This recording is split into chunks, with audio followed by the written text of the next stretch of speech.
curve, PE and compressional wave, resistivity curve, density matrix curve, water saturation, and red dots are the water saturation from laboratory. This came from Dean Stark, but for this data set, I also have information from capillary pressure. We have here the permeability. The red dots are permeability from core, and the blue dots are permeability from white line formation tester. And this is the important information, the hydraulic flow units populated by well logs. This is the porosity calibrated also with core data. But what is really important in these plots is that we can understand that the hydraulic units, unit 6, for example, have the better permeability and porosity of all these phases. So this is the best interval for productivity and other things.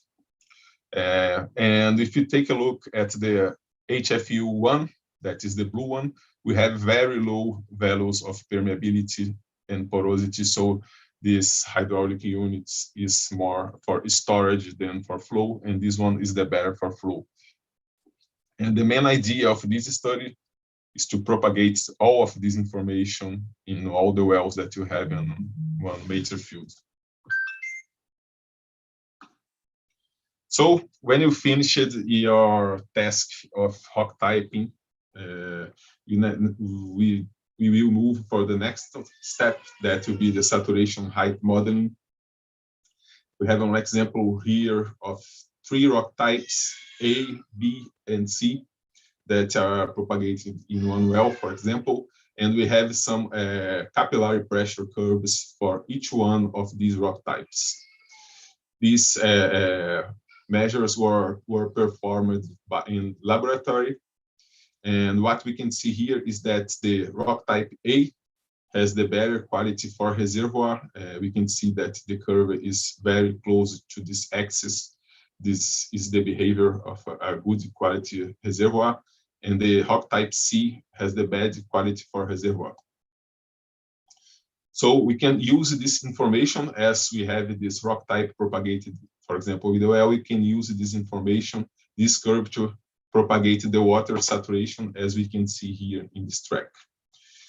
For example, if in the base of this column we have rock type A, the water contact will be over here because the entry pressure is really low. So because this is a very good reservoir, and the oil water contact will be here.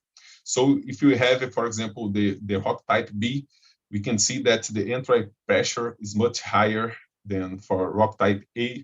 So the water contact, for example, for these phases, if it will be here, it moves for this position because of entry pressure, and we can extrapolate the same way of thinking for the rock type C.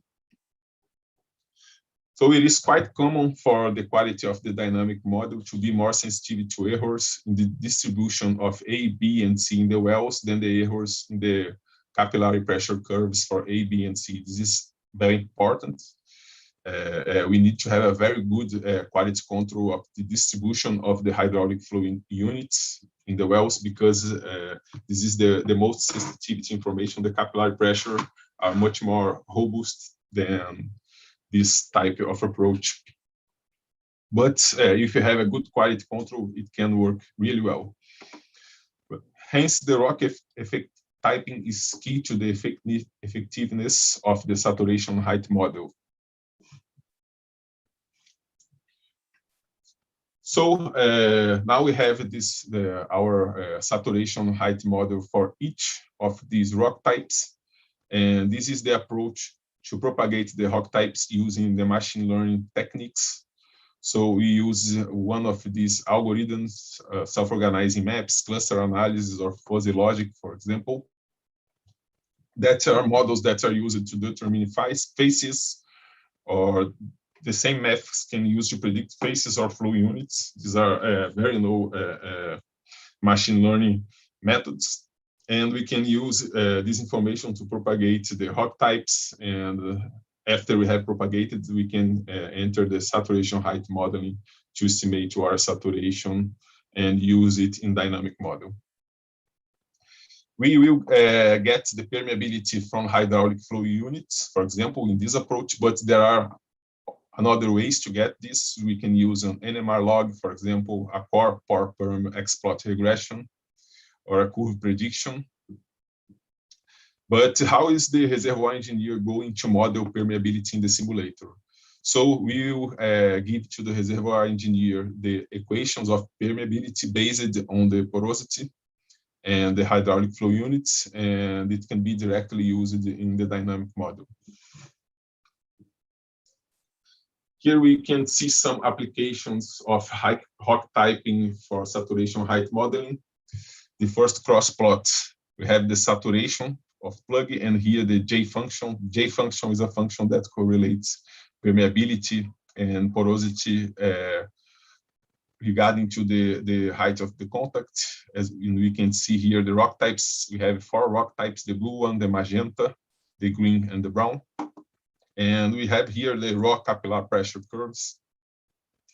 And we can see that these are the best flow units, and the green one is the worst flow units. We can see the same behavior for this cross plot. And this cross plot correlates pore throat size with water saturation, with pore. I'm sorry. And we can see that the blue rock type has the biggest pore throat radius, indicating that this is the best quality reservoir with the best permeability, capillary pressure curve, among other important petrophysical properties. And we also have here another rock types, but with less pore throat radius than this one. So the blue one is the best flow unit, or hydraulic flow unit. Finally, in this approach, you can see a composite plot with all the wells that I have in this field. We have, for example, the hydraulic flow units distributed between the wells that we can see here in this track. We have the water saturation estimated by arch equation in the blue, and the red is the water saturation estimated by saturation height modeling. You can see that the curves have a very good match in these 4 wells. And we have also the permeability curve here. That is also another important curve for production to select, for example, some zones for perforate and put it in production. So this is a final plot with this information. And we can see here that the bottom of these well logs are the contact, and I have extrapolated the saturation height modeling until the bottom, to the top of all of these zones. Now, I show you the first part of the workflow that is more related to integrated reservoir studies. Now I will move into the world of cased hole.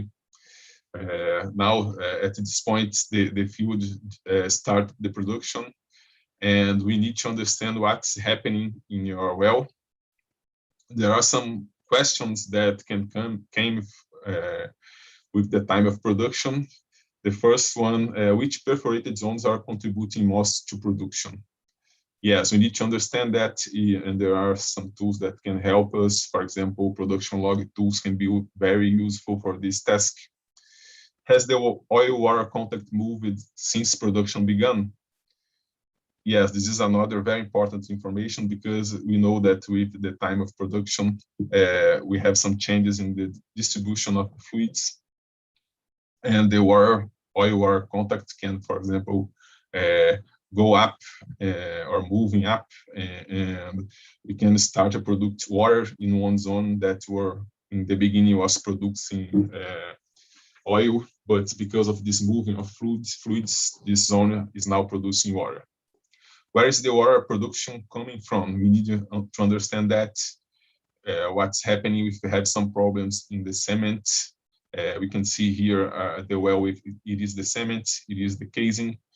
we have a reservoir with water, oil, and gas, and these are the perforated zones of this reservoir. So we have, for example, one problem with cement here, or here, the water can enter in the well, and it can be a problem for the production of hydrocarbon. We need to understand that. Is there fluid flow in the annulus? Yes, it's the same that I mentioned it before.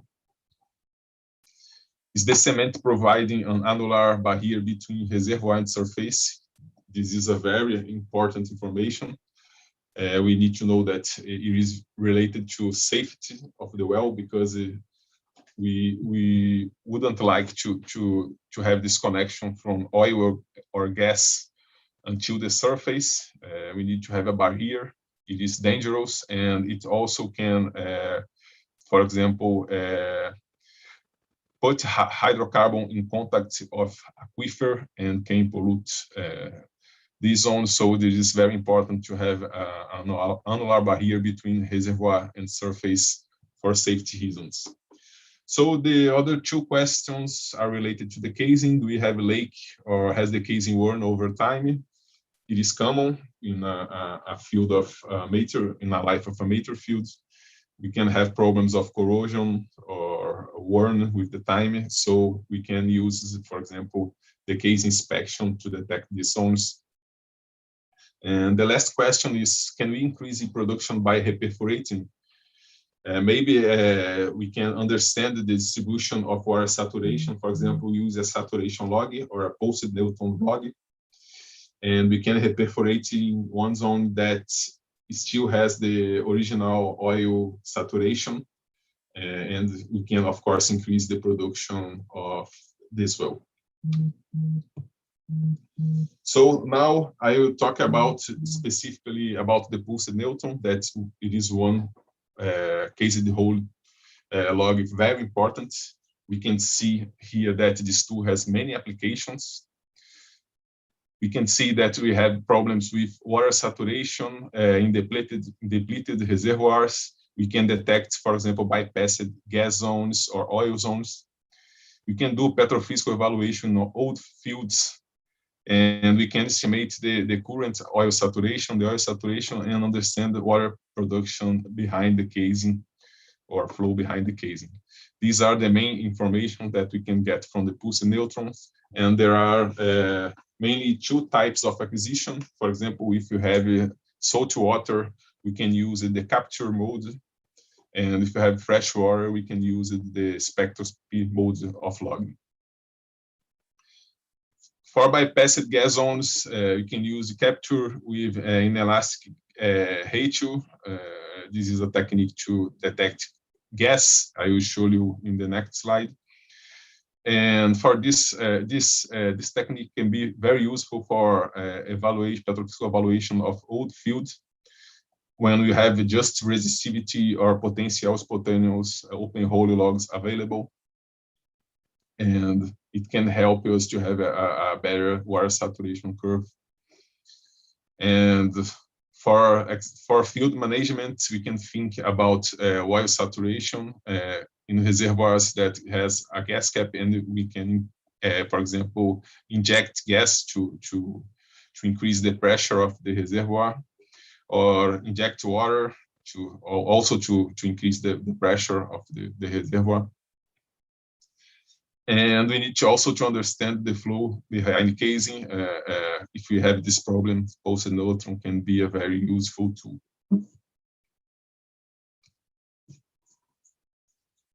So the technologies used for open hole evaluations of fluid saturations are no valid on casing tubings in place. But pulsed neutron tool is a tool that was developed to work with cased hole condition. We can see one example here of a pulsed neutron tool inside the well. We have a source of neutrons, and the tool emits these neutrons against the formation, and we have two detectors, the near detector and far detector, and we can use this information to calculate or to estimate the water saturation for a zone, for example.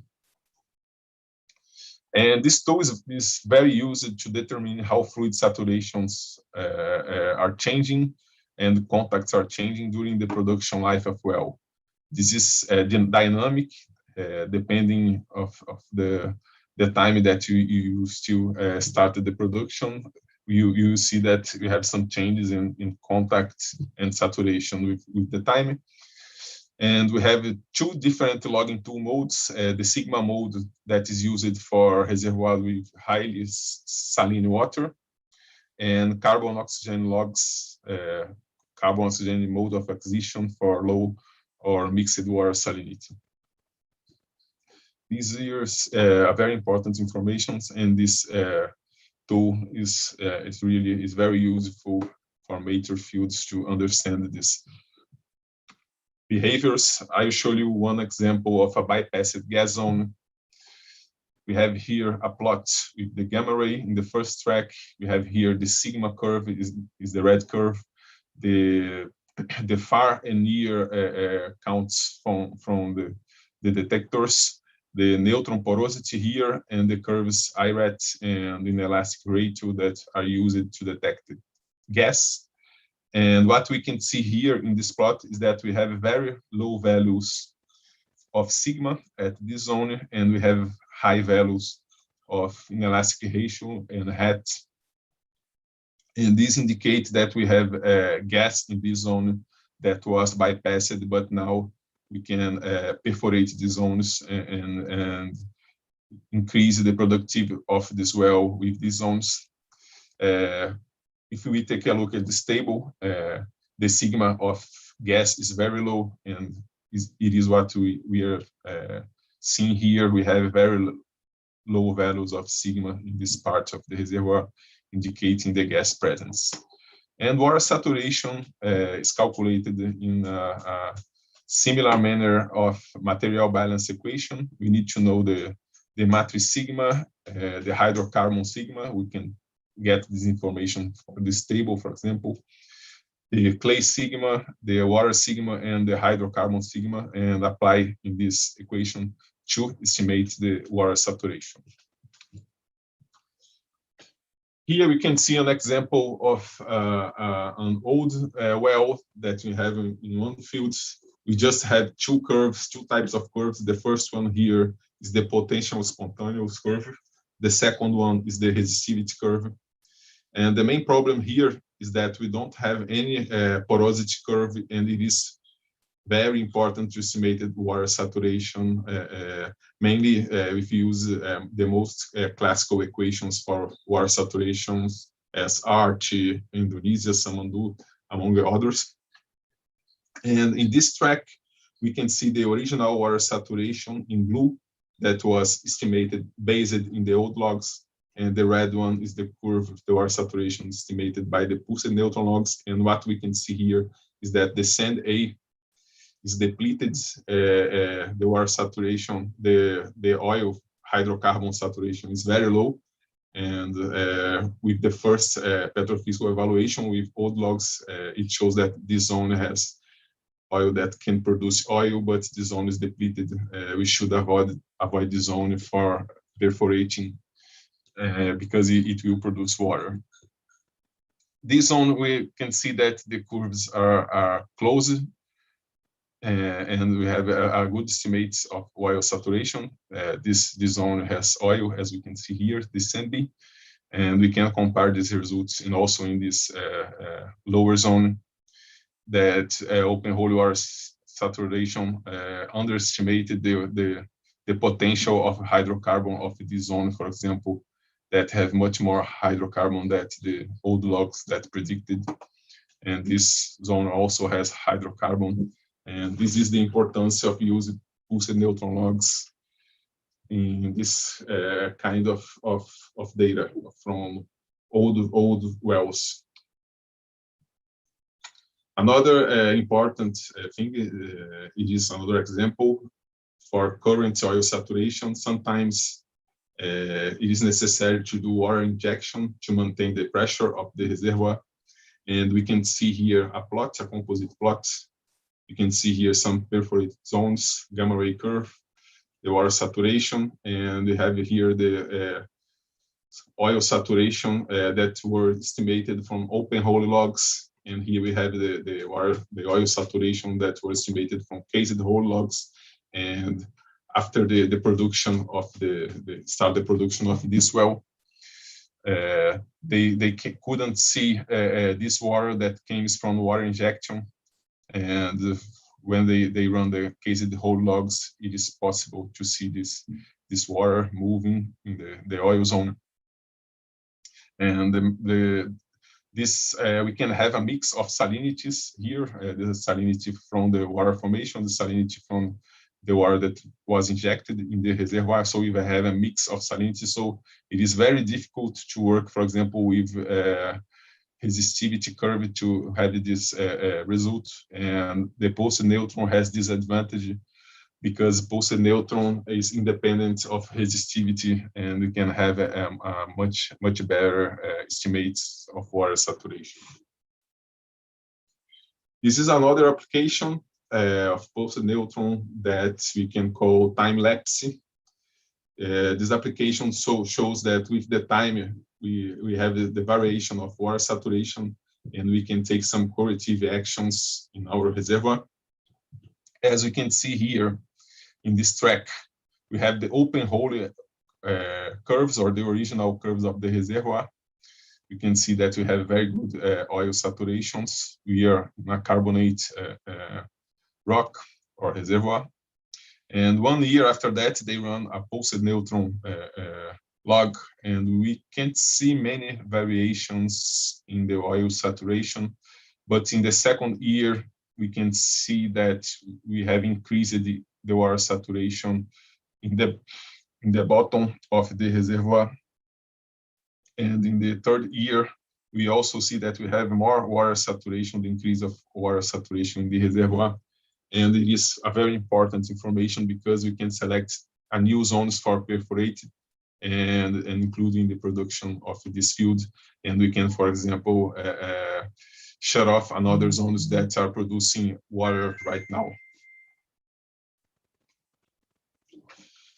This is an example of a commercial software that can use the information from pulsed neutron to estimate the actual water saturation. This is a sigma SW analysis model that is used to calculate behind casing water saturation from pulsed neutron data. We can use, for example, some interactive log plots and cross plots that allow for the interactive selection of key parameters. And results are updated in real time as parameters are adjusted. It looks similar to the density neutron cross plot,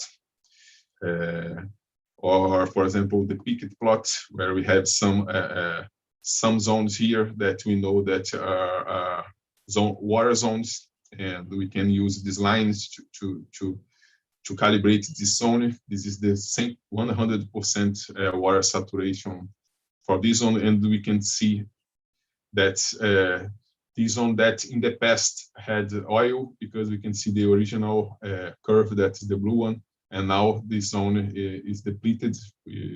It's this zone we will produce just water right now. But if we take a look at this upper zone still has some oil saturation, and we could do some corrective actions to produce from these zones. And if we need, we can close another perforations that are in these zones. So we also can do a time-lapse version of Sigma mode that are available in interactive Petrofísica, and there is one very interesting module that's coming. That will be the IP carbon oxygen module. That will be very useful for working with these matter fields, and in my opinion, it will be very useful for matter fields in Brazil that we have many of wells with this information. So now I will move to the applications for the production logging tool. As I have showed before, this is important to have a study of hydraulic flow units. This is one example of this study in one reservoir. we have the permeability against porosity, and we have 4 rock types here.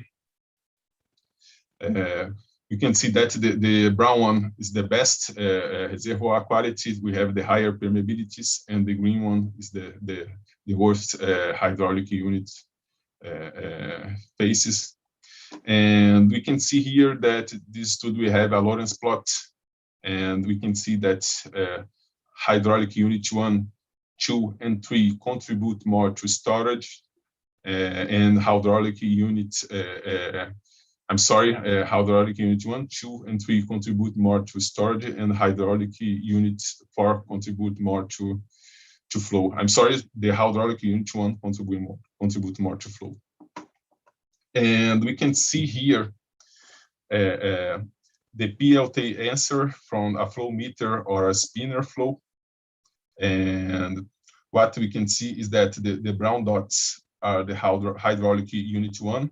That is the transmissibility dominated, that is the best one. And we can see the inflow of the fluid when the spinner passes in front of these hydraulic units.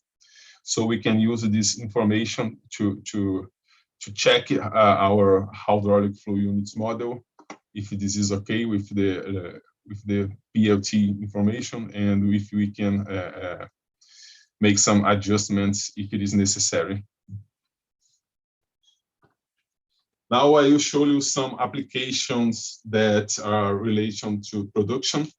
As we can see here, we have one zone with high pressure that are producing oil, and this zone and the above zone we have one zone with high with high permeability and low pressure, and if oil enters in the well, they will enter again the formation because of this low pressure zone, so we will have lower than expected oil production.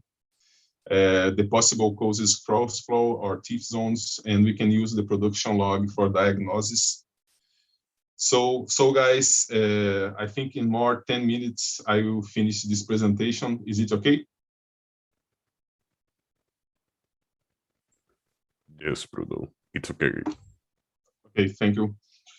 Another problem that can occur is that we can have some void in the cement, and the water from the reservoir can enter in the cement, and of course it will increase the production of water and gas. It is unwanted fluids that are entering in our well, and the name of this is channeling.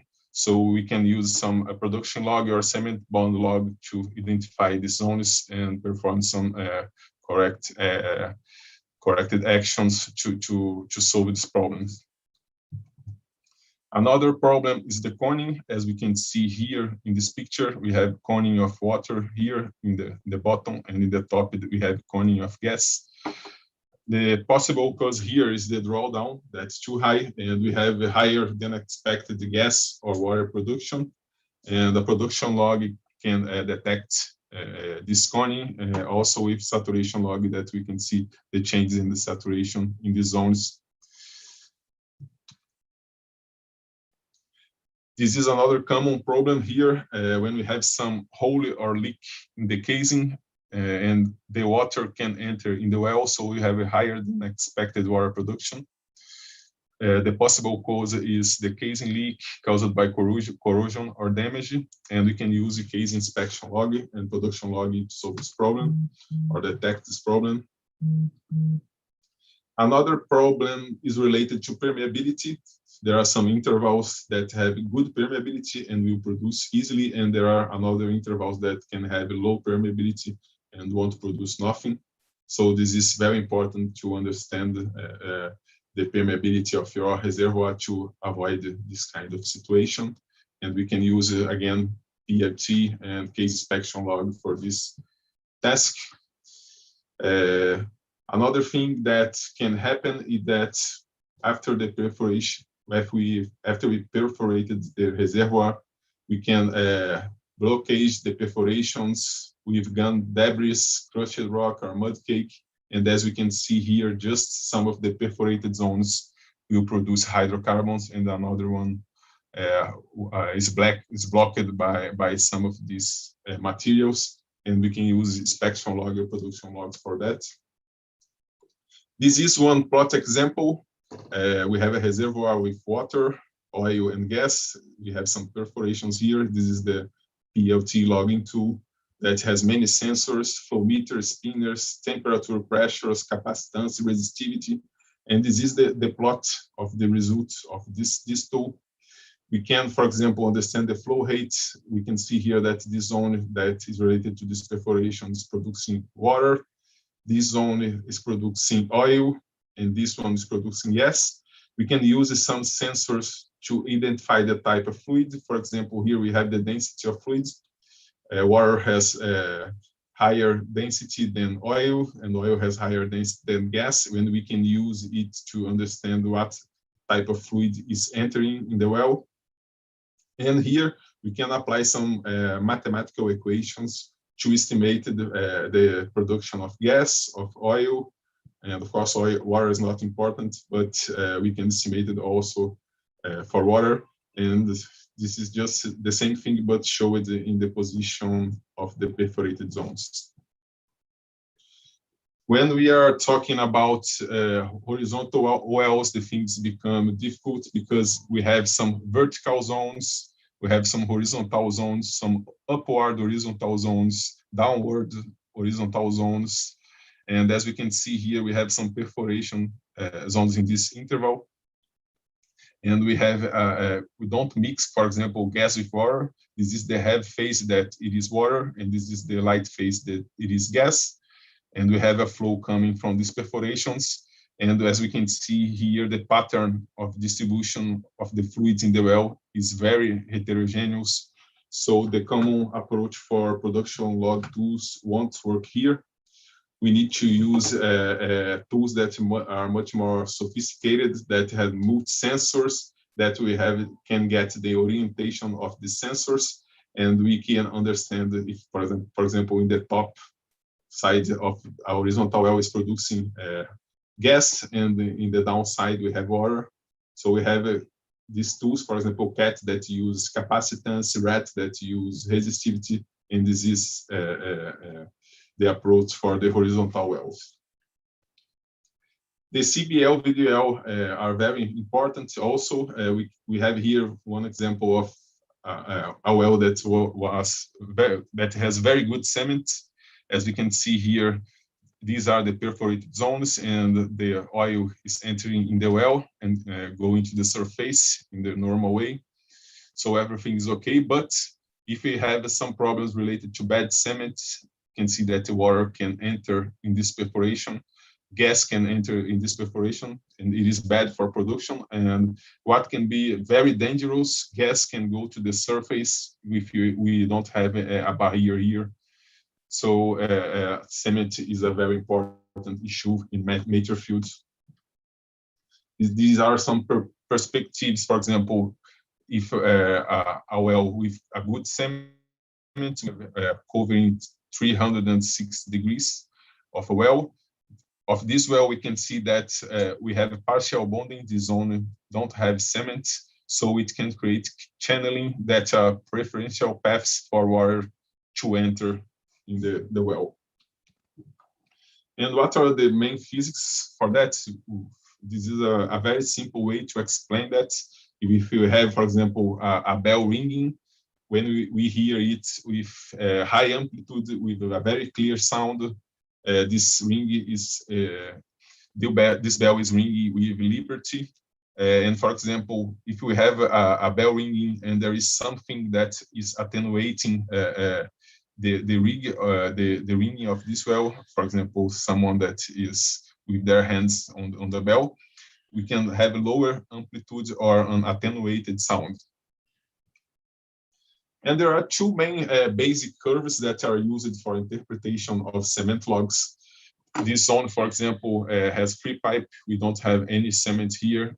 It has high amplitude because the casing has liberty for move in this zone, for example, and it generated a clear and high amplitude signal. And we have this zone that have a very good bonding between the casing and the formation. The cement is very good here, so we have low amplitudes.